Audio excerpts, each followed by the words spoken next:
Hi, my name is Sydney, and today I'm going to be talking about the video on light. So the video the overview of the video is talking about how light travels, how it reflects, and how it can be manipulated to do things and useful things. So Phil challenges himself to complete a series of increasingly difficult tasks using light. So at first he's given a puzzle, and he has to use light to hit a target. But he's unable to move the light source and has to use mirrors to bend the light and bounce it to reach his goal.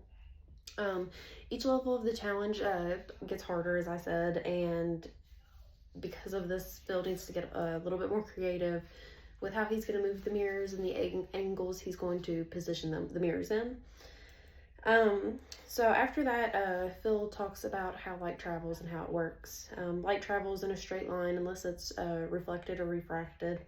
Reflection is light reflecting back when it's hitting a medium or a plane, while refraction is when light shifts its path when it travels through a material. Phil uses a laser pointer to showcase this, and also to show how predictable light paths can be once you understand how reflection and refraction work. He also demonstrates how angles of incidence and reflection work, and kind of, he used the analogy, it's like a game of billiards with light instead of the pool ball, I guess.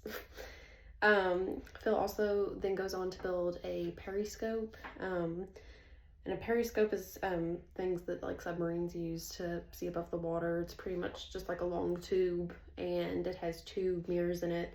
They're both at 45-degree angles, so when the light enters the tube and bounces off the mirrors and into your eye, you can see above the water or over things. Yeah, so he builds this to show how light can be redirected and used as a tool, I guess. He makes a maxed out periscope, which is just a giant version of a periscope, and he uses it to see over a really like tall obstacle. The next thing he does is he sets up a mirror maze to bounce light around corners, and he uses this technique, I guess, to turn off a TV from across the room using a remote and reflected infrared light. So this is pretty much demonstrating how light can be used to solve real world problems, and also how science and creativity go hand in hand. The next thing he does is seeing in the dark. So he explores how light can help us see and what happens when light is not present. He uses night vision goggles and infrared light cameras to show how we can see heat and in the dark. And he also, this experiment, I guess, better represents how animals and technology can use light beyond, like, the visible human spectrum. And I've always thought that was really interesting, too, how, like, different animals, like, how their eyes are made up a lot different than ours. They can see a lot more colors, or a lot, like, more light, I guess, or, like, different things on the light spectrum than we can. But yeah, I've always thought that was really interesting, especially, like, cats and dogs, because I have 3 cats at home. Just, it's cool to like think about how they see the world through their eyes versus how I see the world. So for the finale, he makes a maxed out version of like the mirror setup from the beginning, I guess, to complete one final maxed out light challenge. So this experiment is really chaotic, honestly, but it allows for Phil to get really creative with how he uses light and like redirects it and things like that.